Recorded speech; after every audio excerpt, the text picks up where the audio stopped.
Gente, vamos lá.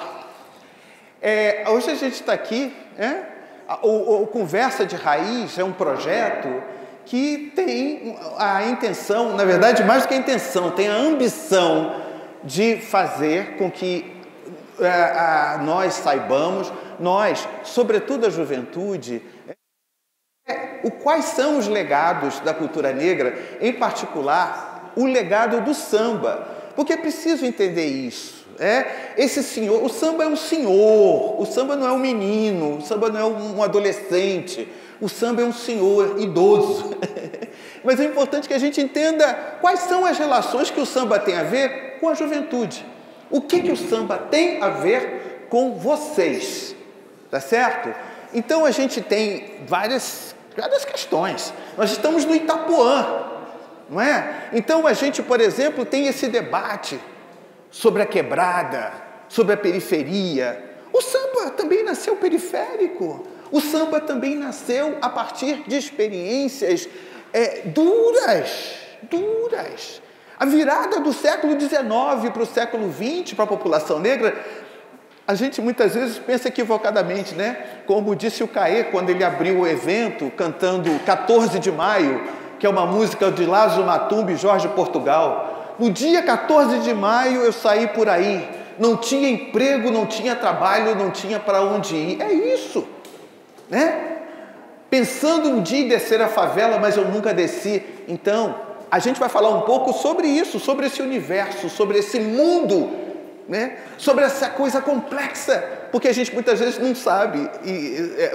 A gente olha o samba hoje e a gente não pensa a trajetória, o percurso duro, difícil para o samba hoje ser reconhecido como patrimônio cultural brasileiro. Por isso que eu coloquei o título da fala hoje, da marginalização a patrimônio da cultura imaterial. A gente vai conversar um pouquinho sobre isso.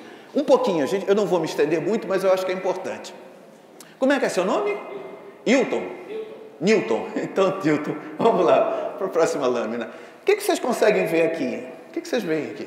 Hein? Hã? O que você falou? Eu não falei nada.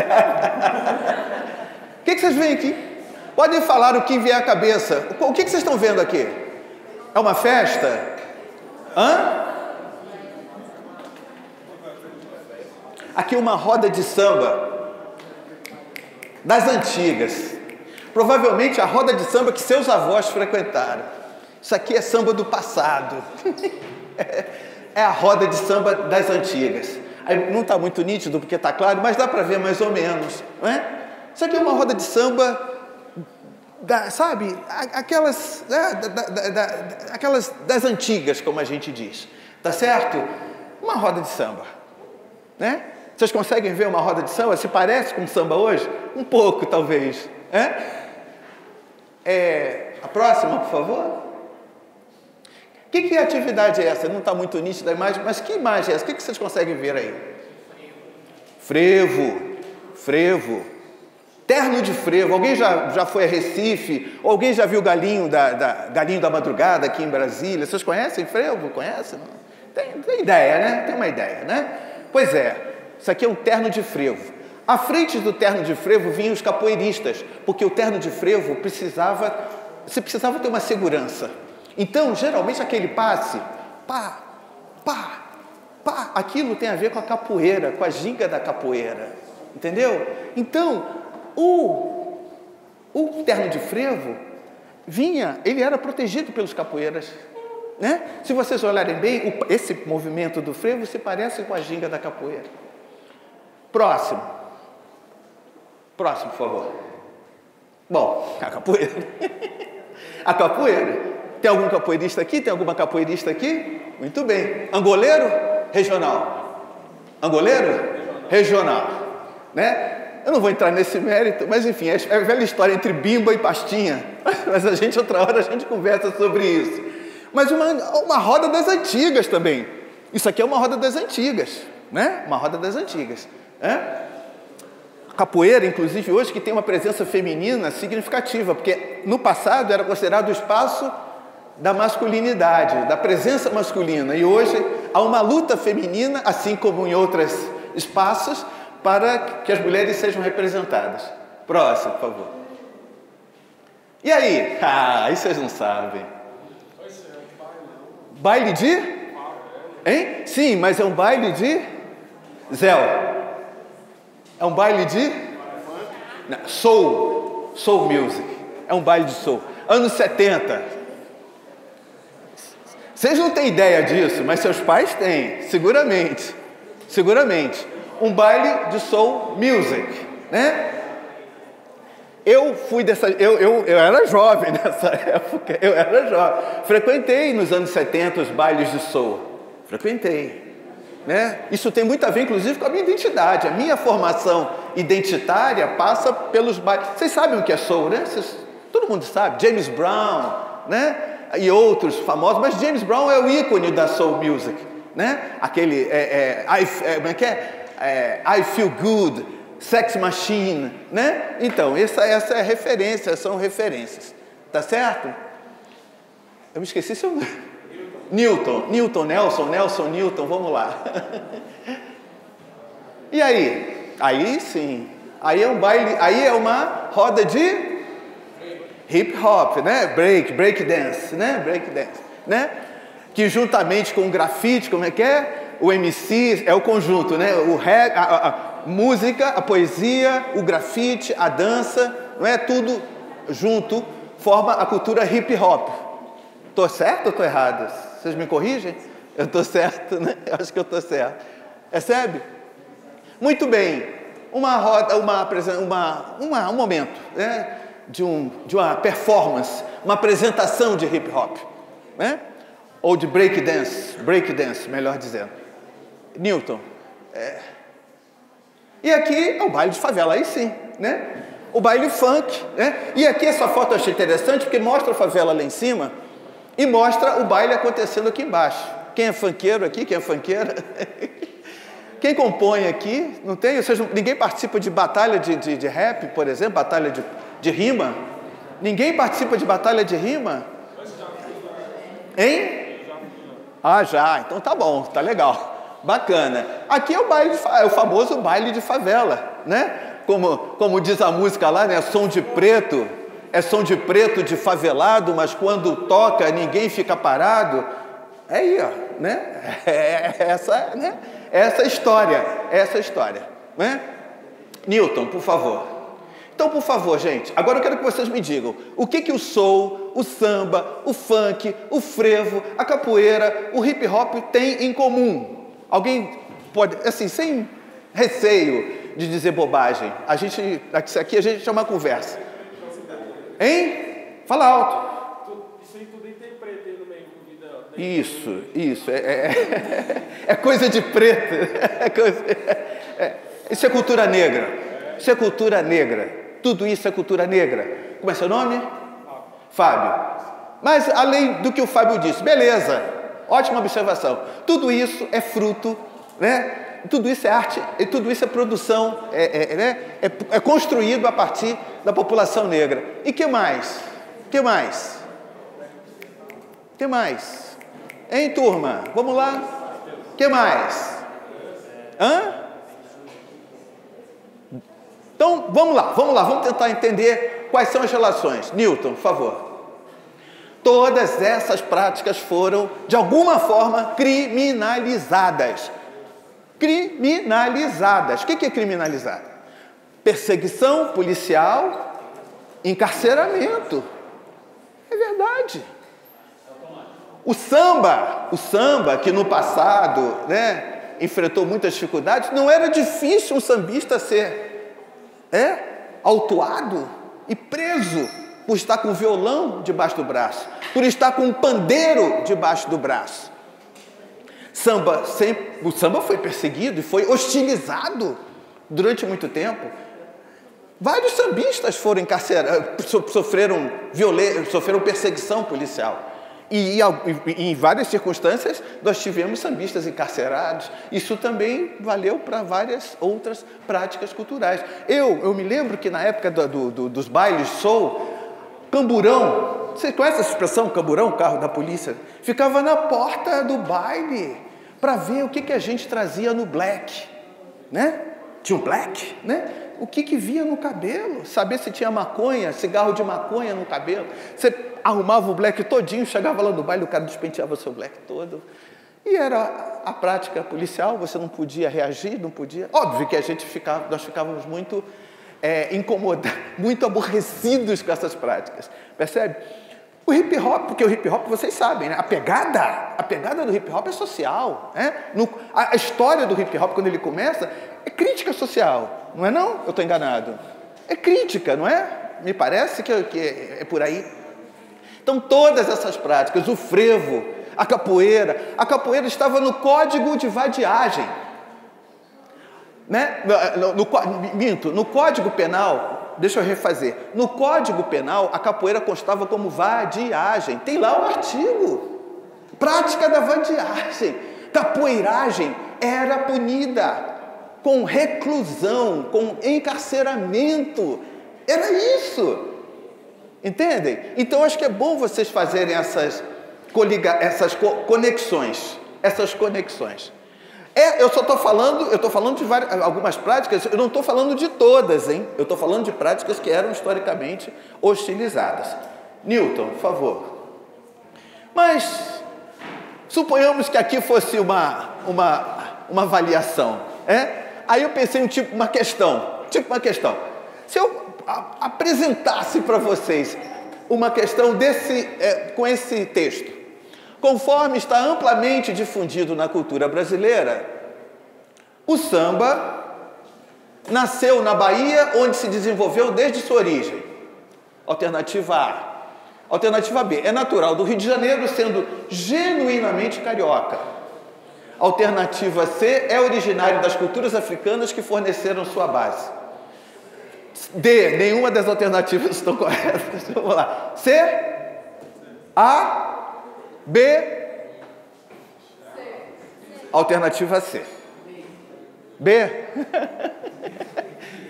A. Muito bem, vamos lá. Newton. Esse senhor é um importante... Gente, vocês são jovens e vocês têm um mundo pela frente. Quando vocês se depararem com o texto de um senhor sambista e um senhor pesquisador da cultura negra chamado Ney Lopes, por favor, não ignorem. Esse cara é uma sumidade. Ele deve estar com quase 90 anos. Ele deve estar com uns 80 e tantos. Mas o cara é uma biblioteca viva. O cara escreveu mais de 40 livros sobre cultura negra. É literatura. Ele escreveu o dicionário das línguas banto. Ele escreveu sobre o... Ele escreveu muita coisa. E está vivo, está aí. Eu consegui, inclusive, trazê-lo uma vez... em 2019, para um evento aqui em Brasília, e foi muito gratificante. O Ney Lopes... Hã? Ah, é? Ô, privilégio! Ô, privilégio! O Ney, me permita a intimidade, ele escreve muito sobre samba. Então, eu trago aqui um argumento dele para ajudar a responder a questão. Tá certo? Newton. Então, não dá para ler muito bem, mas eu vou tentar ler para vocês. Esse é o texto do Ney Lopes, tá? Segundo as primeiras hipóteses, a origem do termo seria o verbo semba, tá bom? Do idioma quimbundo, de Angola. O quimbundo é falado no Brasil, tá? É falado, por exemplo, dos espaços sagrados, dos candomblés Angola. Porque a gente tem candomblé de diferentes origens no Brasil, né? De diferentes matrizes. Então, no candomblé Angola, o quimbundo, essa língua, né, ela é falada. O quimbundo é falado nos candomblés Angola. Então, olha só, do idioma quimbundo de Angola, que tem os sentidos de rejeitar, separar, em referência ao movimento físico produzido na umbigada. O samba, tradicionalmente, tem aquela coisa de um chama o outro para a roda, e o outro chama na umbigada. Dá umbigada e chama, né, para compartilhar. Não é isso? Que é a característica principal das danças dos povos pertencentes ao grupo banto. É porque a gente fala banto, não existe povo banto, existe culturas banto, porque são povos que falam línguas banto, tá certo? Dele foram sequestrados cerca de 2/3 dos africanos trazidos para o Brasil.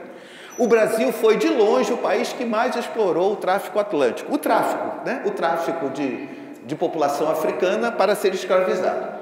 Tá certo?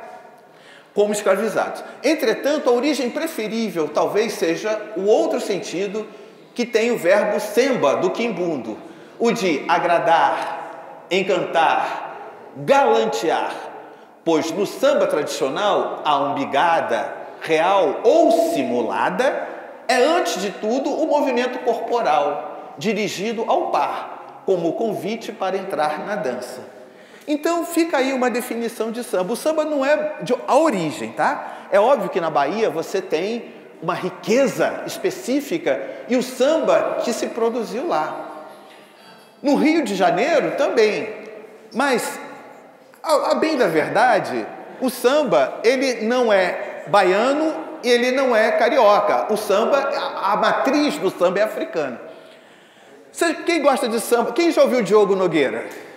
Diogo Nogueira, vocês gostam do Diogo Nogueira? Pois bem, o pai do Diogo Nogueira, o João Nogueira, tem um samba que se chama Lá de Angola. Quando vocês tiverem um tempinho, bota aí no celular, procure escutar o samba, esse samba, Lá de Angola. E o João Nogueira vai dizer que o samba não veio do Rio, o samba não veio da Bahia, o samba veio de Angola. O João Nogueira era pai, já falecido, era pai do Diogo Nogueira. Então, acho que é uma boa referência para vocês tentarem entender, né, como é que é essa referência. Valeu?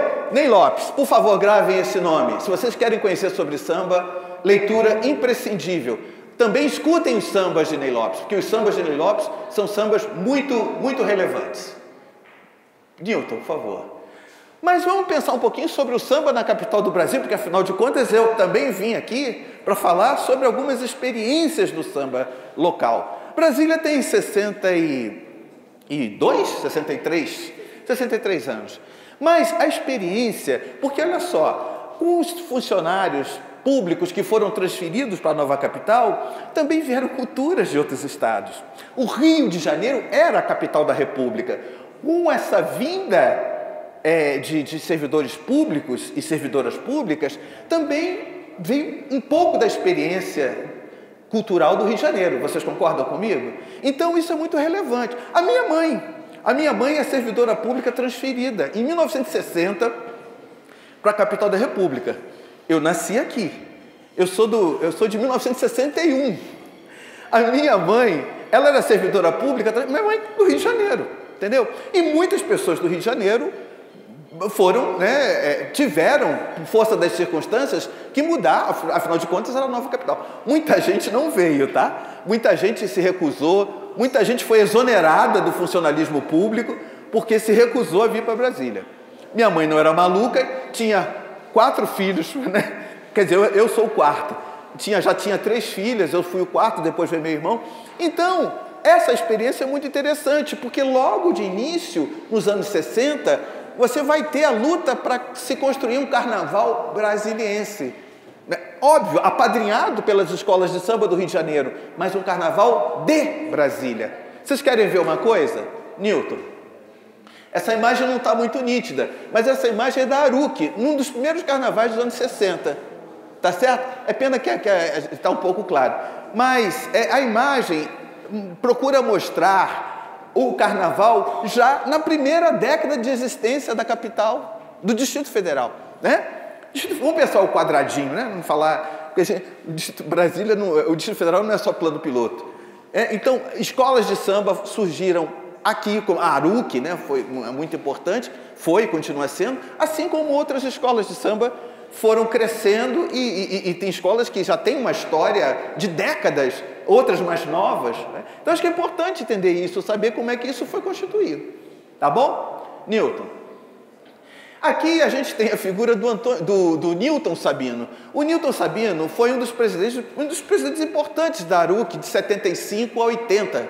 Ele dirigiu a Aruque por mais ou menos 5 anos, mas eu tenho o Newton Sabino na minha memória porque, pelo seguinte, vocês já ouviram falar em movimento negro? Já ouviram falar em movimento negro? Já ouviram falar, né? A gente, inclusive, só está aqui conversando sobre essas coisas porque existe movimento negro. Se não existisse movimento negro, a gente não estava nem falando de coisas referentes às culturas negras, porque, né? Pois bem, em 1978, esse senhor, Newton Sabino, abre as portas da ARUC, porque a gente estava fundando, eu era muito jovem, mas estava sendo construído aqui em Brasília o Centro de Estudos Afro-Brasileiros. Foi ele que abriu as portas da ARUC, porque a gente não tinha sede. E as primeiras reuniões da primeira entidade negra, primeira entidade do movimento negro, começa ali. Tem aquelas arquibancadas da ARUC, tem as salas, a gente começou fazendo reunião lá. Então eu me lembro, está viva na minha memória a figura do Sabino, porque ele era um cara que entendia de samba e ao mesmo tempo sabia que a gente tinha que se organizar politicamente, né? Ele era um sambista lúcido, um sambista consciente. Esse negócio de samba de crioulo doido, isso é bobagem.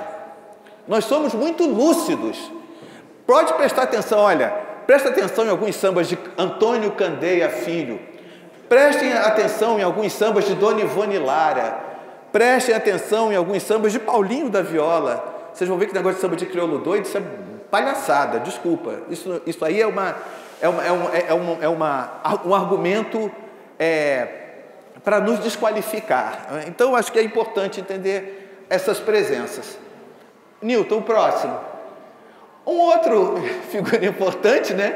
É o Manuel Brigadeiro, que já nos deixou, mas o Brigadeiro era o embaixador do samba de Brasília, né?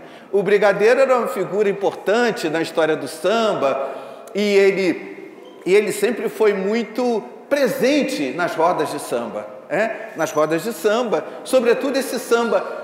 Qual é o nome do projeto? É Conversa de Raiz. Pois é, então esse samba de raiz ao qual a gente se refere muito, que inclusive é o pai do pagode, né? Quem gosta de pagode precisa entender que é o samba de raiz que antecede o pagode, né? Ele é o pai ele na verdade antecede e ele dá as bases para que você tenha hoje esse samba mais jovem, né? Esse samba mais juvenil.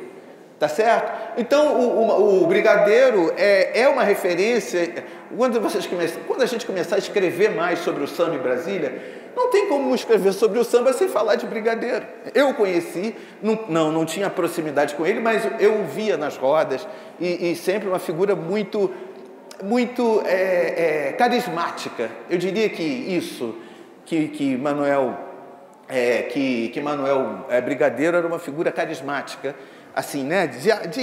As pessoas tinham empatia com ele, havia uma empatia muito grande, né? Percebam? Isso. Próximo, Newton, por favor. E o Carlos Elias também é um compositor da cidade. Acho que Carlos Elias gravou sambas também, sabe? Não sei se Carlos Elias está vivo. Os outros dois já faleceram, mas Carlos Elias também é uma figura importante, que é significativa, sobretudo quando você vai olhar os compositores locais. O Carlos Elias é um compositor, se estiver vivo, né? É um compositor muito importante para entender a cultura do samba local, essa coisa toda. Para terminar, vamos avançar um pouquinho. Obrigado, Cauê. O próximo, Carlos Elias. Bom, e aí a gente vai falar um pouquinho das escolas locais. Já ouviram falar no Capela Imperial? Capela Imperial, escola de samba de Taguatinga? Alguém já desfilou aqui em escola de samba? Não? Já desfilou? Qual escola? Batalá. O Batalá é mais samba afro, né? O Batalá está mais ligado ao Olodum, né? O Batalá é mais... Pois bem, o Capela, uma escola também importante, ela foi construída em Taguatinga. Eu teve um ano que eu trabalhei como carnavalesco. Eu tive um ano que eu trabalhei como carnavalesco e foi como carnavalesco do Capela Imperial. Isso aí foi nos idos de 85, 86, alguma coisa assim. Mas é uma escola muito querida, é uma escola que eu tive no Barracão. Barracão é o lugar onde você trabalha a confecção, né, dos carros alegóricos, dos adereços, das alegorias. Então eu tive essa experiência lá e foi muito interessante. Óbvio, né, que não... comparado à experiência do Rio de Janeiro, a gente tem que aprender muito. Mas a gente não tem que concorrer com o carnaval carioca. A gente tem que entender que o nosso carnaval tem as suas próprias características. Próximo, Newton. Aqui é o Bola Preta. O Bola Preta é de Sobradinho. É uma escola, né, que vem...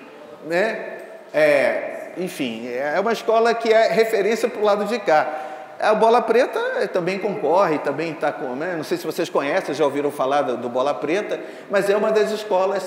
Eu estou falando de algumas, gente, porque não dá para falar de todas, mas apenas para dizer para vocês que existem referências e essas escolas, elas não são escolas que começaram recentemente, são escolas que já têm uma história, já têm um percurso, né? E eu acho que é importante lembrar isso. Newton, pronto, próximo. E aqui a campeã desse ano, né, a Asa Norte, né, Acadêmicos da Asa Norte, com o enredo Mulheres Pretas do Brasil, a Acadêmicos da Asa Norte, também uma escola das antigas, disputa muito com a ARUC, né, acho que a Asa Norte e a ARUC são as maiores campeãs do Carnaval de Brasília, eu acho que tem uma experiência aí muito interessante. Agora, gente, tudo isso precisa ser sistematizado. Tudo isso que eu estou falando aqui, numa espécie de um mosaico, né, mostrando um mosaico para vocês dessas escolas e tudo, e falando um pouco do samba, mas ainda está por ser escrito uma grande obra sobre essa experiência do samba local. Eu acho que a ideia do Cauê, né, e a ideia da Vânia de tocar esse projeto é muito importante até como estímulo, para que alguém entenda a importância não só de uma conversa de raiz, mas de produzir material, de escrever textos sobre essa experiência. Essa ideia eu acho que é fundamental. Eu sou muito simpático ao projeto. Asa Norte, Acadêmicos da Asa Norte, é a atual campeã. Vocês sabem que o Carnaval foi em julho, né, por conta de por essas dificuldades orçamentárias, né, essas subvenções que as escolas precisam, o dinheiro do Estado para pagar as escolas, essa coisa, né? As escolas de samba dependem muito disso, não só aqui, no modo geral, existe verba pública para poder bancar o Carnaval, mas isso é uma grande discussão, né? Há uma dificuldade muito grande. E próximo, bom, aí eu falei, né, que o samba marginalizado, historicamente marginalizado, mas eu falei numa tal história aí de movimento negro, não foi isso que eu falei? Gente, o movimento negro tem várias tendências. E o samba só passou a ser reconhecido muito recentemente como um patrimônio da cultura brasileira. E isso é fruto da luta negra. Isso é fruto da reivindicação. Isso é fruto do protesto. Isso é fruto das reivindicações negras. Tá certo? Não dá para falar de tudo, mas eu só quero lembrar aqui uma escola de samba que foi fundamental para que o samba fosse reconhecido como resistência, para que o samba fosse reconhecido como uma referência da luta negra no Brasil. Essa escola de samba, que não existe mais, se chamava Grêmio Recreativo de Arte Negra, Escola de Samba Quilombo, né? E a Quilombo, ela era lá em Coelho Neto, no Rio de Janeiro, ela foi uma escola importantíssima, né? Candeia foi fundador, Paulinho da Viola participava da escola de samba, Clementina de Jesus, né? Saudosa Clementina, estava ligada à escola de samba, e outras pessoas participaram daquele projeto, que era um projeto de ruptura com a indústria cultural. Era um projeto de ruptura com o consumismo, né? Aquele samba da Bete Carvalho, vocês não vão saber, mas tem um samba da Bete Carvalho que diz: depois que o visual virou quesito. Então essa história de um samba espetáculo, né, não batia, não soava bem para muitos sambistas. Eles disseram: olha, o samba não pode ser objeto de consumo assim, desse jeito, né? O samba é cultura negra e ele precisa ser compreendido como tal. Então eu cito aqui a Quilombo, porque a Quilombo é uma referência. Eu tive em uma ou duas atividades lá no Rio de Janeiro, na Quilombo, e eu digo para vocês, hoje a gente tem um decreto 3551, que reconhece a particularidade das manifestações culturais populares no Brasil. A gente não tinha isso como patrimônio, como parte do patrimônio brasileiro. O decreto diz o seguinte, Decreto 3551, de 4 de agosto de 2000, institui o registro de bens de natureza imaterial, que constituem o patrimônio cultural brasileiro. Cria o Programa Nacional do Patrimônio Material e dá outras providências. Pode parecer que isso não tenha muita relevância, né? Mas é a partir daí que a capoeira passa a gozar de um prestígio enquanto patrimônio da cultura brasileira, patrimônio nacional, que o maracatu, o afoxé, o samba de roda, percebe? Várias práticas culturais, inclusive, sobretudo, práticas culturais afro-brasileiras, passaram a ter maior reconhecimento, digamos assim. Tá certo? Então, esse decreto é fundamental, porque sem ele a gente não teria nenhum reconhecimento mais pleno, digamos assim, nenhum reconhecimento mais efetivo. Próximo, Newton, para fechar. Dia 2 de dezembro é o Dia Nacional do Samba. Vocês sabem por que o dia 2 de dezembro é o Dia Nacional do Samba? Em 1962, tinha eu 1 ano de idade, aconteceu no Rio o primeiro Congresso Nacional do Samba. E ele termina, a data em que ele acontece ou termina, é em 2 de dezembro de 1962. Quem é responsável pela coordenação dos trabalhos, quem dirige o Congresso, é um importante pesquisador negro, que vocês precisam saber sobre ele. Ele se chamava Edson Carneiro. E o Edson Carneiro foi o cara responsável por conduzir esses trabalhos. Então, o dia 2 de dezembro, todo mundo sabe, quer dizer, eu acho que vocês sabem, né, que é o Dia Nacional do Samba, e tem como referência o primeiro congresso. Agora parece que a gente já está na 5ª edição do congresso, parece que já vai para a 6ª edição. Eu acho que é importante destacar isso. E é isso, gente. Eu gostaria de terminar por aqui. Acho que a próxima, deixa eu ver a próxima lâmina. É isto, né? Agradecer a vocês a paciência. E eu espero que tenha valido a pena, de alguma forma tenha valido a pena. Eu tive que correr um pouco por conta do meu atraso, mas eu gostaria de interagir um pouco com vocês, né? Porque, afinal de contas, eu não vim aqui só para falar. Eu vim aqui para escutar também. Me parece muito arrogante quando a gente chega, fala e vai embora. Parece que só eu tenho algo a dizer. Isso não é verdade. Tá certo? É um pouco da experiência, óbvio, esse é o meu ponto de vista. Outra pessoa que venha falar sobre a história do samba, sobretudo o samba daqui, pode fazer uma abordagem diferente. Não há problema nenhum quanto a isso. São olhares. O meu olhar, esse é o meu olhar, sobre essa presença negra, em particular a presença do samba na cultura brasileira. A gente pode dizer, hoje, 63 anos depois da existência, que existe uma cultura afro-brasiliense. Não só por intermédio do samba, mas também por outras experiências, pela cultura também dos blocos afros. Eu fui fundador do Axé Dudu, que é um bloco lá dos anos 80. Aquela logo do Axé Dudu fui eu que fiz, lá em 85, 86. Então, se você começar a mapear, se você começar a fazer um mapeamento, você vai ver, epa, é mesmo, cara, tem uma cultura negra local, existe uma cultura negra no DF, existe uma cultura afro-brasiliense. É importante que a gente entenda isso. Tá bom? Eu paro por aqui para ouvi-los, porque eu estou ansioso nesse sentido. Já que eu falei do 14 de maio, vamos embora. 13 de maio de 1888. Eu acho que aqui todos sabem do que ocorreu, né? Libertação, entre aspas, do povo escravo no Brasil. Lázaro Matumbi, como o professor aqui falou, fez uma música que fala do dia 14 de maio em diante. É mais ou menos assim. No dia 14 de maio eu saí por aí. Não tinha trabalho nem casa nem pra onde ir. Levando a senzala na alma, subi a favela. Pensando em um dia descer, mas eu nunca desci. Zanzei sonso por todas as horas da pedagogia.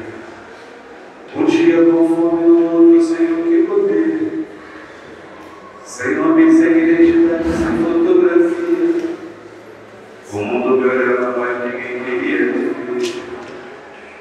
No dia 14 de maio, ninguém me deu bola. Eu tive que ser bom de bola para sobreviver. Essa é uma parte da música, onde se fala do que aconteceu a partir do dia 14 de maio com o povo liberto. Tá bom? Aquele povo que, ao invés de ser reconhecido, de ter seu trabalho e sua colaboração para o crescimento da nação do país reconhecido, foi posto de lado e tudo que podia ser ofertado a ele, como terras, até um dinheiro para poder iniciar a sua vida como pequeno proprietário, foi passado para asiáticos, europeus e alguns outros que vieram para cá. Tiveram tudo que poderia ter sido ofertado ao povo preto. E aí nasceram os guetos, nasceram as favelas, nasceram os EPVs de rua, os povos de rua, que não tinham aonde morar, não tinham o que comer, não tinham trabalho. Porque 30 anos, não tinham terra, porque 30 anos antes da libertação dos escravos, baixaram um decreto-lei que dizia que o povo preto estava proibido de ser proprietário de terra. Tem muita gente que não sabe disso aí, dessa parte da história. A gente está terminando aqui a live show do Programa de Raiz, onde a gente falou da história do samba, uma parte da história do povo preto desse país. Eu queria agradecer imensamente a direção da escola, a coordenação da escola, as professoras Bia, professora Cátia, professora Graça, muito obrigado. Agradecer a cada um de vocês que, educada e cordialmente, cedeu o tempo de vocês para nos ouvir, para ouvir algumas coisas que muitos que não quiseram ficar, não quiseram participar, acham que não tem nada a ver, tem. Tá? Muito obrigado a cada um de vocês. E repetir o que eu falei para vocês há tempos atrás. Não parem de estudar. O conhecimento adquirido é a única coisa que não podem tirar de vocês. E é o conhecimento adquirido que vai abrir portas para que vocês conquistem uma vida melhor do que a que vocês têm agora, do que a que os pais de vocês tiveram no passado. Tá bom? Muito obrigado.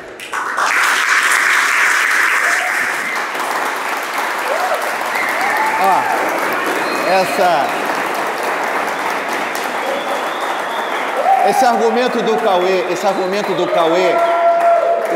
do Cauê é muito importante. Esse último ou penúltimo, não sei. Não parem de estudar. Hoje, eu sou da Universidade de Brasília, como a professora Vânia falou, e isso. Você foi meu orientador. Meu Deus. Na minha especialização. Meu Deus. A gente precisa conversar. Quando eu vi seu nome, você está um pouco diferente. Gente, um pouco envelhecido. O professor Nelson é uma pessoa maravilhosa. Eu fiz uma especialização, me formei em comunicação. Eu estou sem voz. Eu me formei em comunicação na CEUB, artes no Ensina, e fiz a minha especialização arte, educação e inclusão social. O professor Nelson, além de ter sido nosso professor, meu professor, foi o meu orientador na minha dissertação, na sua TCC. Meu TCC. Aí quando eu vi o nome dele, eu falei, não acredito. Aí eu tive que dar um abraço. E, gente, olha, escutem esse cara, sigam esse cara. Ele é maravilhoso, um estudioso. E eu também sou filha de negro. Meu pai era negro. E eu estou muito feliz de estar reencontrando o professor e educador aqui. Emoção! Muito bom!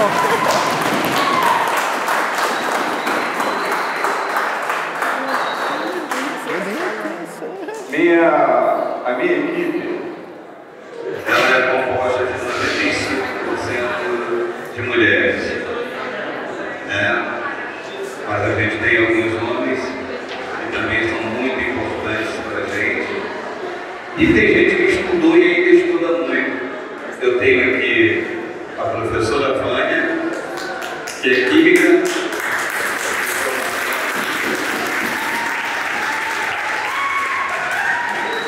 Eu tenho lá atrás Ana Ju Carvalho.